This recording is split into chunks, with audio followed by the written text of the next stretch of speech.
Tampok ngayon sa isang art gallery sa lungsod ng Legazpi ang iba't ibang paintings at sculptures ng ilan sa mga pinakamagagaling at kilalang artist mula sa Bicol Region tulad ni Eli Benito, Alain Llaguno, Juan Magdasok, Roger Monasterial, Pat Noveno, Archie Perez at Larry Quirona. Ilan sa makikita sa art gallery ang mga likha ni Larry Quirona tulad ng kanyang mixed media non-objective arts.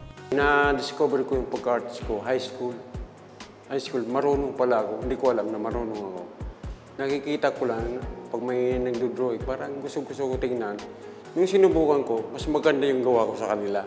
Kaya nakaisip-isip ako mag-take ng fine art sa Manila. Although sa tatay ko nga gusto niya engineering, pero yung budget ko rito, dinala ko sa Manila. Kaya pinaghirapan ko yung magtapos ng 5 taon. Ang veteranong artist na si Gus Albor ang nasa likod naman ng nasabing exhibit. Siya din ang may-ari ng Fondasyon Gallery kung saan nakadisplay ang mga obra ng mga nasabing artist. Layon daw niyang pasiglahin ang sining sa rehiyon na unti-unti nang nababaliwala lalo na ng bagong henerasyon.